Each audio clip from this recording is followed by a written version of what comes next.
Right. Thank you, Vipinji. And now moving on to our panel discussion. The topic of the discussion is crafting India's growth narrative across industries. I'd like to welcome on stage our moderator, Chandraprakash Siroya, the director of Siroya Jewelers LLC, and a leader in the gold and jewelry industry with 30 plus years experience. He's also been serving as the vice chairman of Dubai Gold and Jewelry Group for more than 2 decades, representing the interests of over 600 members. He's also a respected member of the Dubai Gold Advisory Group at DMCC, where he advises on the policies and regulations of the gold market. Let's welcome our moderator, everyone.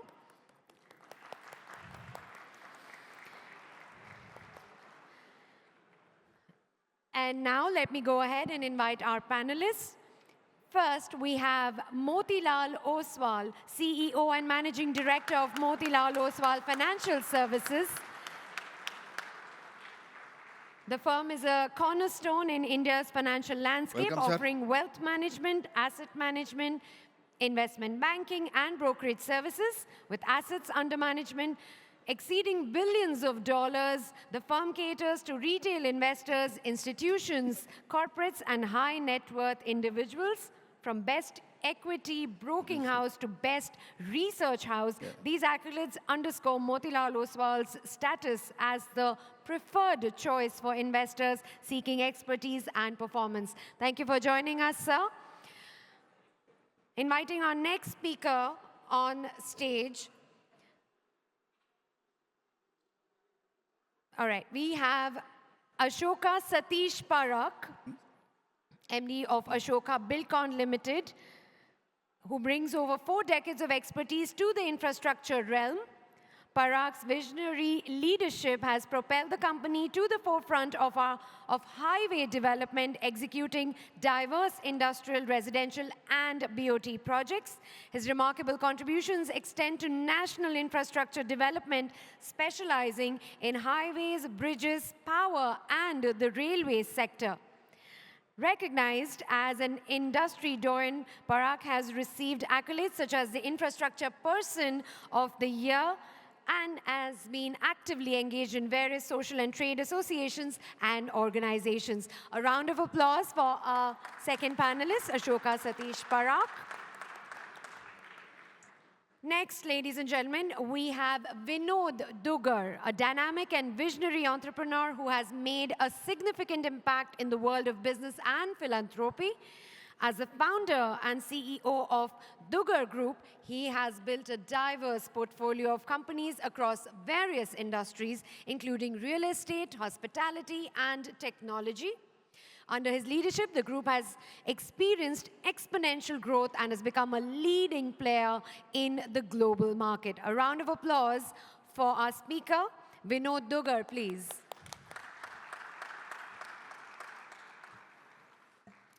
And we also have Jaswant Munot, the Managing Director of Munot Financial Services Limited, a leading large capital market intermediary, very well known in areas of merchant banking, stock broking, depository participant, share transfer agents, and portfolio management services. MFSL is a leading merchant bank in South India and has been associated with over 100 initial public offerings. A round of applause for Jaswant Munot, everyone.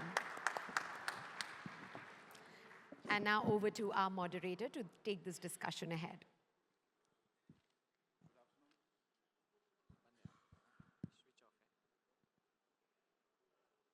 Good afternoon, ladies and gentlemen. I've been given a very easy task of moderating this session, but I have such luminaries. So it's very rare that you get this opportunity to interact with so much of intelligence here. We will try and save some time for some questions and answers. So let's start straight away. I am still the old thought I write questions, I need to do that. Motilal ji sir, we have heard an interesting view on the Indian stock markets and what all to be done, what not to be done and all. How do you see the current state of the Indian stock market, and what do you see as the most promising sectors for investment in the coming years? Jai Janendra, in fact, Anilji has made my job simpler as well as difficult. Simpler in the sense that he has kind of, I think, given a kind of very good inputs to all of us, but difficult that what additional I can add value to him. Because whatever I had to say, he already said most of the things. But having said that, when you look at the Indian market, I've been investing for last 37 years, even more than that. I think you can see various kind of, I think, changes happening in the market, and that's of course, I think, led by the fundamental changes happening in the economy and in the businesses. Because market is a kind of, I think, lag factor, lead is the business and economy. So trends, absolutely the market and what we call it, ups are permanent, downs are temporary. In the stock market, ups are permanent, downs are temporary. And nobody knows when the downs will come. We all know that it is up and up and up, but when the downturn comes, I think they will come downturns, there will be corrections, but I am very, very optimistic. In fact, more bullish than Anilji is, because Anilji ज़्यादा ज्ञान देते हैं, हम उस ज्ञान को ज़्यादा practice करते हैं. Yeah, when we look at the size of the economy, Chanduji, I think we are now about little less than 4 trillion. And when we look at the composition of the economy, we have 70% consumption and 30% savings. Okay, now we need to look at which are the bigger trends within savings, which is 30%, but more importantly, 70%, which is consumption. So within consumption, the highest amount of consumption will happen through kind of, I think, FMCG, your auto, and other stuff. Now, within FMC, you know, retail is the big trend which is happening. So retailing is going to be big. Jewelry, which all of you are here, Chanduji especially, jewelry is again, really, I think, very fast growing sector within the consumption. You got housing and housing finance, which is part of the savings as well as kind of consumption. So BFSI, housing finance, part of the overall BFSI when it comes to savings. More than 40% of the Indian economy actually is now Indian GDP is into BFSI sector. So banks and financial services are going to be, I would say, faster growing than the GDP growth. And I think pharmaceutical also is a large kind of, I think, industry, but you can see the values being migrating from kind of, I think, very generic to kind of, I think, branded, and very kind of, I think, I would say the emotional health related kind of, I think, pharmaceuticals. So these are some of the trends which I see. Basically, you're saying every industry is going to do fantastic in India. When the kind of, I think, growth, we are the fastest and the biggest, fourth largest or fifth largest economy in the world. So Excellent. Only economy which is the biggest and fastest. Excellent. So that brings the lethal combination for the growth across the businesses. But then few sectors will grow much faster than kind of, I think. Excellent. That's super. Good news for all of us who want to make some money. Satishji, your company has won numerous awards, including the Guinness World Record title for road safety in 2017. What are some of the key infrastructure projects currently underway in India, and how are they expected to impact the economy in the long term? And how can our members best position themselves to take advantage of these opportunities? So opportunities in the infrastructure section. Jai Jinendra. Able to hear me? Just keep it a little close. Yeah, it's working, but keep it a little close.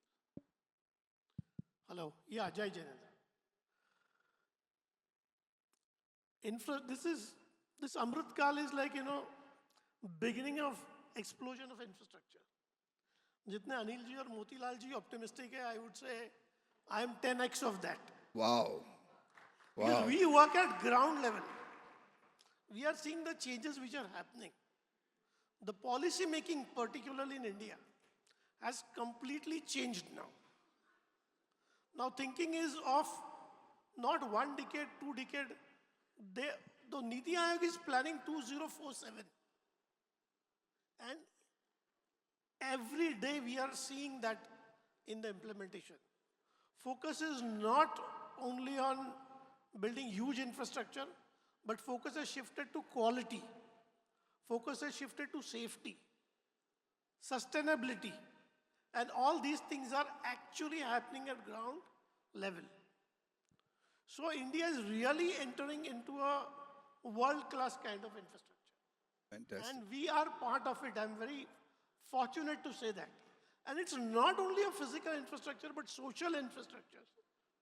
If you see, educational complete revamp is going on. The kind of digitization which is pushed, healthcare, and the thinking of the government is what is not viable, they are ready to provide viability gap funding. So there is a complete pull to see that it really happens. And this kind of work we have never seen in our last 3 decades of working, which we are seeing in last 5 years. And maybe next 10 years will be golden era for the country. I think this deserves applause for the Indian government, what they have been doing. Thank you so much. Vinodji, in today's context, can you please tell us what role has the Make in India initiative played in driving industrial growth in India and how it has impacted the business landscape in the country? Make in India's initiative. प्रणाम। जब make in India के concept की बात आती है तो मेरे को एक छोटा सा किस्सा याद आ गया। जब G20 समिट हुआ था, the way the world is eyeing on India, जितना ट्रस्ट बिल्टअप हुआ था उसका रूप अपने को सबको देखने को मिल रहा है। तो lot of FDIs are coming, lot of investments are coming. Globally ये देखा जा रहा है कि ये country can be a best country in terms of productions. अपने सब विजुलाइज कर रहे हैं कि lot of foreign companies are coming in India, investing in India. और जब ये मेक इन इंडिया कॉन्सेप्ट आ रहा है तो अपने कंट्री का GDP ग्रो करेगा ही, फॉरेन फंडिंग्स में रिजर्व्स अपना बढ़ेगा, तो ultimately country is going to flourish. And India is the country where everybody is eyeing because of young population and every aspect. It's a great, great, great prospects, and we are lucky that we are part of this growth. Thank you. Excellent. Very good. Jaswantji, the Indian manufacturing sector has seen significant growth in recent years, particularly in areas of telecom and consumer electronics. I believe you are one of the first companies to start the new batteries, the lithium batteries in India. So what do you see as the key drivers to this growth, and how can business continue to capitalize on this momentum?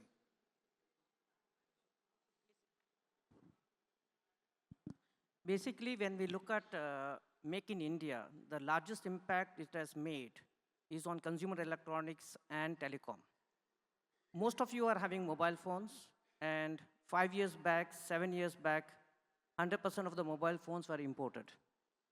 Today, 98% of the mobile phones in India are made in India. So we have moved a long way. You're seeing the same thing with TWS devices. So the entire thing what you carry on person, be it a mobile phone, a power bank, or an earbud, or any Bluetooth devices you carry on yourself are all going to be made in India. And the numbers are just huge because India's population is 140 crores. And today, I think India has more than 140 crores phones. And out of that, 60-70% are on smartphone basis. So the growth is tremendous because everybody changes phone after 2-3 years. So the growth is very, very good. Make in India, if anybody is not aligned with Make in India for electronics or consumer electronics or telecom, I think other places it's still not so much evident, but in this space, it is very, very evident. You go and see any of the companies, you go to a Dixon or you go to Monoth Industries where we make lithium cells, or you go to Flextronics, you have thousands of people working for projects which are made in India. Wow, that's great. You see, with the signing of the CEPA, I'm sure the Dubai markets will also be a very big gateway for the Indian-made telecom products. Just as a addition, the UAE GDP, the largest is oil. After that is gold and jewelry and other related products. The third is telecom. So amazing opportunities there, I'm sure. Motilal ji sir, your company is an advisory, one of the most respected entities. When it comes to knowledge about the Indian stock markets, with opportunities, there are always challenges. So what, according to you, are some of the biggest challenges facing the Indian stock market today, and how can they be addressed? What is the main important challenges, according to you?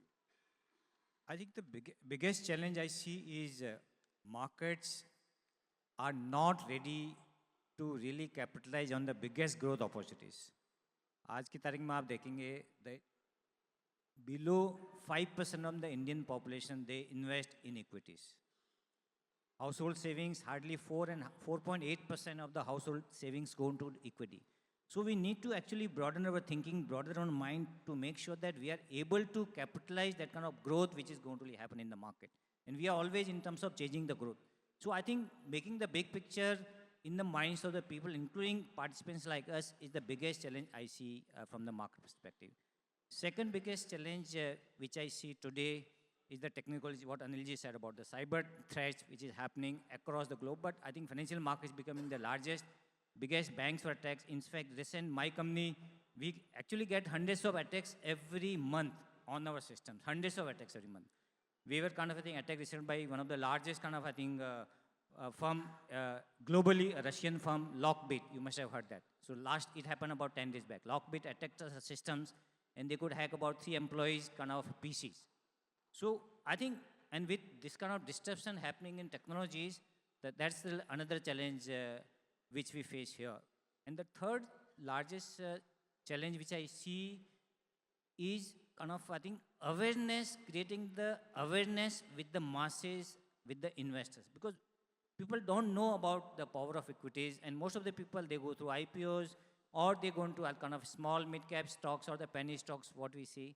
So I think within that challenge, we need to make sure that we spend more and more time, resources on creating awareness about the power of investing. Excellent. There's been a lot of interest in SME IPOs and also. Any views on that? What do you say? No, I think they're all new, I would say, things which are happening in the stock market. Debt is one, SME is one, and there are a lot of companies which are coming to the market. But I think I would say still it is a nascent stage. Very few companies successfully have come, taken the money and created wealth for the investors. Because the end objective is creating wealth, not only taking money from the public at large, but to create wealth for the investors so that they inspire confidence amongst the investors. Excellent. So they have to be careful when and do your Absolutely. research. Absolutely. Yeah. Okay. Satish ji, आपकी company ने एक बहुत ही शानदार road बनाया था, and उसके लिए आपको अवार्ड भी मिला था. You had a period of 900 days to execute the project. You did it in 480 days. A big round of applause, please. Very few road projects in India get completed on time, and this was done in half the time. I'm sure you must have faced many challenges. Can you tell us some challenges and how you got away with it? There are many challenges, but I would say जैसे अरुण जी ने बताया design thinking. Did his course 3-4 years back, and we are using it day in and day out. Design thinking. The 2% is very important to differentiate ourselves. So challenges have been definitely many. If you see Delhi to Mumbai corridor, the most challenging package was on Narmada River. So we did this 4-lane plus 4-lane, 8-lane, 2.1 kilometer bridges, which normally in India, 3-lane bridge used to take 4 years. We did this in 33 months. And this was the most difficult stretch in the entire Mumbai-Delhi corridor, and this was the first one to be completed.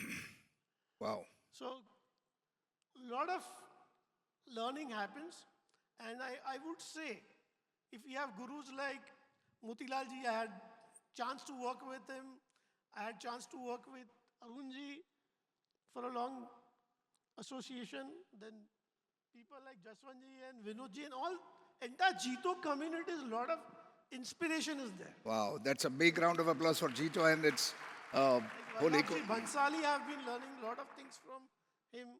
So every interaction we get so much of learning. This is one more advantage of being a Jito member, that you get immense wealth of knowledge, and it is passed on freely without any reservations. So thank you, Jito. Vinod ji, how can the Indian businesses foster innovation and entrepreneurship in the industrial sector? And what role can startups play in driving industrial growth in India? पहले तो वो मैं make in India के बारे में जो बातचीत हो रही थी तो मेरे को भी याद आया इंडियन की मेक इन इंडिया और ज़्यादा बढ़ने वाला है कि मोतीलाल जी सा ने टाटा की गाड़ी सफारी क्या ली है उसकी सेल बढ़ गई है Yes.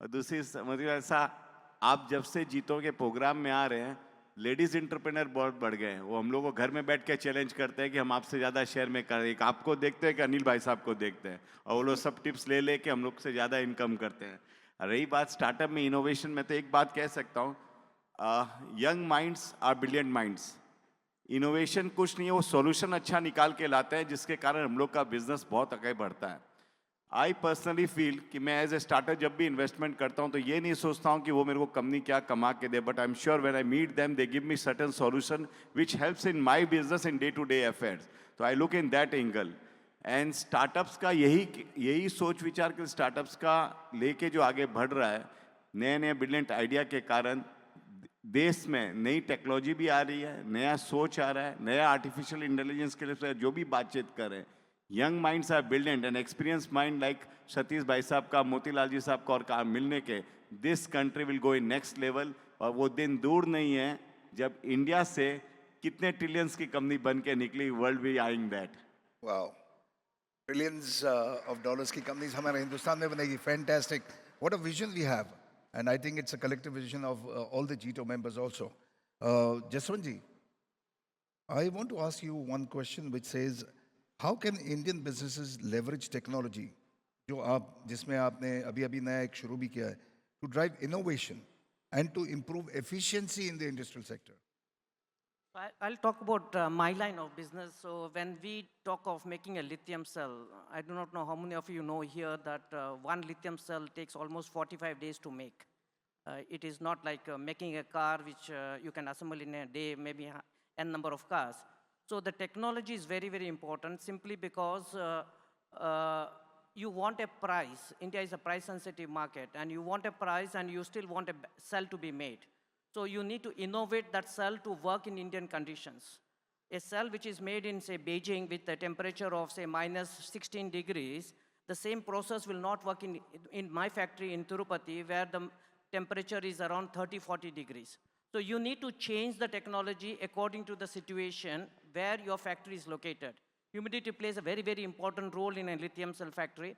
And if you are going to set up your factory closer to a sea or an ocean, you will spend a lot of money on power, and you will realize that your cost of production, the power is the highest cost than even the cost of the material.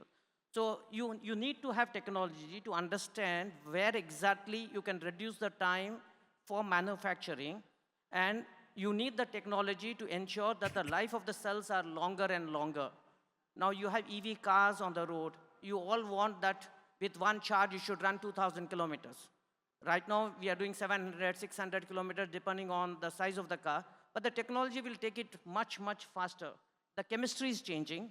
The chemistry gets innovated by adding some cathode material and anode material with different types of electrolyte or a separator. So all these things will add to a situation where time will come when probably you charge one time in a week a car. It will come. It is matter of time. And it's also moving into sodium-ion batteries. So technology is playing a big role. In fact, Munot Industries will be filing a patent in the next couple of months for a sodium-ion battery technology. Congratulations for that. One more new thing from Jito. But one thing has always perplexed me. You know, in the good old days, the battery was charged by a dynamo. Is there no way in which the dynamo can charge these batteries also? See, you're talking about nickel hydride batteries way back in 90s. So No, now the new technology, the new batteries, can they not be charged by a dynamo by the it moment? can be charged. It can be charged. That would But be a then the very good thing. capacities are small, right? Ah, okay. So you're talking about an hybrid car system where you have a diesel or a petrol plus a battery there. No. So when you run, you charge the batteries by dynamo, kind of a thing. I'm talking about an electric car. Yeah. When the electric car is running, there's a wheel which is running. So a dynamo system can be converted that can charge those batteries, recharge those batteries when they're moving. You're talking about a recharge, but that is already been done. So when you calculate your battery 400 miles or 500 kilometers it is going to run, that is happening. that is part of it already. Okay. That's okay, part great. of it already. That is good knowledge for me. Thank you, sir. One question to all of you. we are running short of time. What steps can be taken to improve the ease of doing business in India? Because I believe every business has this problem of delays. Many times you want to do a certain thing in a certain way, but you can't do it. So, what steps can be taken to improve the ease of doing business in India? And how can the government and business work together to create a more conducive environment for industrial growth and development? This is for everybody. Please join in.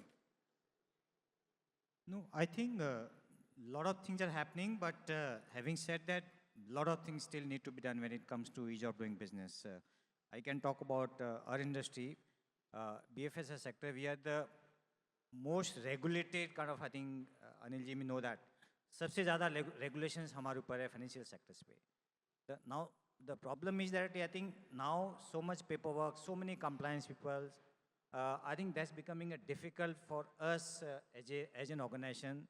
How do we keep increasing our compliance requirements being met on daily basis or weekly basis? So that's really, I think, one problem we face from the regulation and from the government side. I think challenges and difficulties of doing businesses is, what is opportunity for us. Exactly. So all Yeah. the Indian entrepreneurs really survive in this kind of situations. If everything becomes as regulated as it happens in advanced world like Dubai and all, then definitely we won't have that kind of opportunity. So today, we do not have any foreign players who can come and succeed in India. Though definitely government is making every effort to see that ease of doing businesses. But I would say it's difficulties which is opportunity for us. Okay, I understand. I would like to ask you something different. With the rise in new technologies, artificial intelligence, IoT, and blockchain, how do you see these impacting the Indian stock markets and the new opportunities? Anybody would like to say that? No, that has expanded the market in a big way. Look at the number of transactions or the daily turnover which is happening, or the huge number of investors coming to the market. So number of transactions, look at without technology or the power of AI, data science and all, you cannot do 50 million transactions a day in the country, which is, I think, globally, that is the kind of, I think, highest number of daily transactions which India is doing today. Then you add those kind of, I think, further technology, whether you call it IoT or data science or AI, I think that's started happening now. Now we are investing a lot on artificial intelligence. Huge amount of work is happening in data science through data warehouse and all. So those are the kind of, I think, large opportunities which actually bringing huge amount of growth for the market and hence for us. Sarji, one more question to everybody. We see today everybody, even in the household, every wife, every daughter, every child wants to order everything online. So where do you think this business is going with the rise of e-commerce and digital payments in India? Digital payments have become so easy that it is going to be replicated in UAE also today. With the last visit of Mr. Modi, he announced that UAE and India will be working together for the UPI systems. So what do you think is the emerging opportunities for our members out of this? Do you see any big opportunities with the rise in these e-payments like Amazon and all? Do you think we could all work together and make something which is going to be fantastic for all of us? एक joint venture हो सकता है? साहब मेरा तो सोचना ये cycle है, हर चीज़ इजी होएगा, हर चीज़ टफ होएगा. जो चीज़ पुराने ज़माने में चल रहा है घूम के वापस आ रहा है. It's a cycle. Easy कुछ होना नहीं है, tough कुछ है नहीं. It's all opportunity game as what Satish Bhai साहब say. We have to find the opportunity. Second, इस country में बहुत clear है कि कोई भी बात में difficulties की जब बात करते थे 20-20 साल से difficulties चल रहा था, but still the opportunity comes and people are going. तो ease of doing business and opportunity, artificial intelligence, सबका दिन आएगा और जाएगा. We have to get focused, keep ourselves going, and money will automatically flow. एक लास्ट चीज पूछना चाहूँगा. अनिल जी ने एक बहुत बड़ा स्ट्रॉन्ग स्टेटमेंट बोला था कि it is very difficult to lose money in the present scenario. Do you all agree with this? I can tell you, SEBI's data, 93% of the investors are losing money in a rising market. 93% in rising market. What will happen when the markets fall? That's because of kind of, I think, people's kind of understanding about the market, and everybody wants to make money in short term. And market, we know, market work in long term. Fundamentals, end of the day, the markets levels are decided by what's happening in the corporate earnings and what's happening in the economic growth. So I think the investors' greed, unawareness about the way market works, and the right kind of advisors. These are the kind of, I think, biggest kind of problems which I see today, where most of the people are losing money, and very few people are making money. I did analysis of my own data, and I came to know that only HNIs are making money in the market. HNIs, 80% of the HNIs make money, but on retail side, small investors, 97% of the investors, actually small traders or investors, are losing money today. So that's the kind of, I think, biggest kind of, I think, thing I see today when we look at the markets, where only few people make money and majority of the people, they lose money. So would you advise a new investor or a person who is entering first time or not a very seasoned investor to go through the funds which are doing a lot of research before investing? Yeah, I think the best way to participate in the market is through the funds, because they are professionals, the subject matter experts who are managing your money day and night. I have put most of my money into my own mutual funds. Are you getting me? And that's really, I think, has given me a lot of peace. So I would strongly suggest that if you kind of, I think, get right kind of products, fund selection has to be the right thing. And then otherwise you keep putting money into SIP. Systematic investment plan is the best kind of, I think, thing for everybody to put money in, rather than speculating in options or futures or even in the trading. That's what I would suggest. I think we've got a fantastic answer to all the queries which I had. We are running short of time, but we will take 2 questions. So do we have any questions on the app, or shall we take 2 questions from the people? Any questions on the app? Okay, he wants to ask a question. Can we have a mic there, please?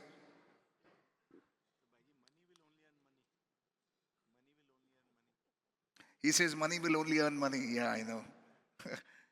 I wish it was so easy. My question is, Satish, Yeah, Satish ji. you very well know the MSME. Now, in this budget, government has introduced MSME 43BH clause, which is very harmful to the industry. Are you? Because you have to pay the payment within 45 days. But it is applicable to only private sector, not for government. And nowadays, government is not giving payment in 6 months, 1 year. They are taking too much time. So our humble request is to the government to applicable to the government agency also for 45 days payment. Yeah, absolutely. What you say is absolutely correct. We all are facing this problem, but it is definitely helping MSMEs for certainty. But government is not. Government is not paying in time. I fully understand. But if you see at national level, government is paying absolutely in time. The money we get from NHI is like ATM. The money we get from railways is like ATM. Where we suffer is state governments. So now, definitely, I think in the next era, they would focus on that. This government, the best part is they are looking at providing solutions. Whether it is at state level, whether it is at center level, whether it is corporation level. So solutions will come. We'll need some patience to find solutions to this. But I think any new system coming will have some problems. But look at the benefits it will bring to the masses. India, highest number of SMEs, even our own community. Small, medium enterprise, they bring the biggest amount of growth to the Indian economy. So I think the money circulation will become faster. For large companies, of course, you have to get adjusted to that within 45 days. Otherwise, look at your Kapda Bazaar, textile market. 6 months, 8 months tak payment nahi jata yaar. Diamonds? So diamonds. So those business actually went through serious amount of problems. And my personal view is that it will be one of the best reform if you look at after 3 to 5 years. And It will take some time, but I think this is one of the best things which government has done. Of course, government should also do apply the rule to themselves. Yeah. One more last question, and that's it for today. Yeah, Nimesh bhai. Jai Jinendra. Motilal ji, as you said that around 93% or 97% retail investors are losing the money, just want to understand how to book the profit. Because if you set certain target that, okay, I'll achieve, say, 20% growth, 30% growth, you book the profit, but again, then the question arises where you are going to put that money back again. So what is the formula to book the profit, wait for the right opportunity, and reinvest again? देखिए, I don't believe in booking profits first thing, because I believe in buy right and sit tight. Once you bought the right stocks, you just really, I think, keep riding on that. Now, there are only two situations where I may look at selling. One is when the market go crazy, जब लगता है कि बहुत पागलपन हो गया, everybody, including from the watchman to the driver, they keep kind of, I think, borrowing and putting money in the market. So either the market go mad or the promoter go mad, where the company go mad and trying to take some decisions which we think, I think, what right for the shareholders from capital raising or from the business. A lot of companies, they go and acquire large companies, or they misallocate their capital, or their trade kind of, I think, risk levels are very high. So I will only recommend that book profit in only two circumstances: when the market go mad, reduce your equity allocation, or the promoter go mad when the companies take some risky bets. Otherwise, why should you book profits? आप एक stock में लेके दूसरे stock में एक में बेच के दूसरे में लेने वाले हैं, right? So what is the फायदा? कोई फायदा नहीं है. So and आपको tax भी लगेगा. Please understand, every booking profit means what? You have to really pay kind of, I think, tax on that. So once you identify and mutual fund में उससे भी ज़्यादा advantage है. आपको जब तक आप म्यूचुअल फंड आपको बेचोगे नहीं, तब तक आपको टैक्स नहीं लगेगा. स्टॉक में तो फिर भी आप बेचोगे तो टैक्स लगेगा. म्यूचुअल फंड में तो कोई टैक्स ही नहीं, आप जब तक बेचोगे नहीं. So you should be kind of, I think, taking those kind of things which are good not only for your return but for your tax thing also. Yeah, but if you don't book the profit, then it will be always a paper profit only, or it but is आप going अपना to savings unrealized. Invest कर रहे हैं, right? Sorry? So don't invest short-term money, really, I think, in the markets. You are putting your savings in the market, and we believe that savings are for much longer period. Agree. So profit book क्यों करना है आपको? Tax क्यों भरना है आपको? Unless 5 ये आप years, 10 स्मॉल years, कैप से 15 मिड कैप years. में जाएंगे, मिड कैप से स्मॉल कैप में जाएंगे, ये स्टॉक से ये स्टॉक में जाएंगे. So I don't believe in that. Just buy 10-15 stocks or buy mutual funds and keep riding on that. बहुत सारा profit book हो जाएगा तो आप दूसरा स्टॉक खरीदोगे. So when the stock goes overvalued or the market go overvalued, just go and book your profits.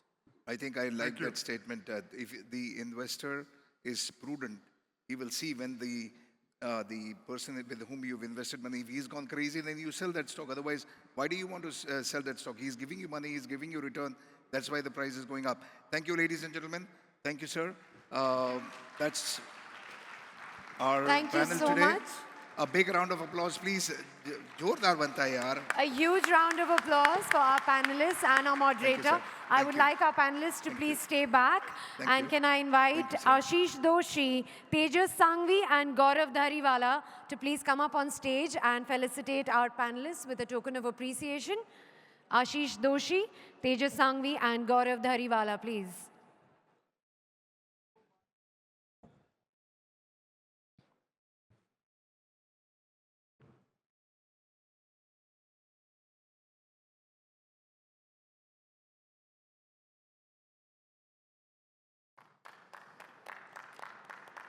Big round of applause, please, everyone.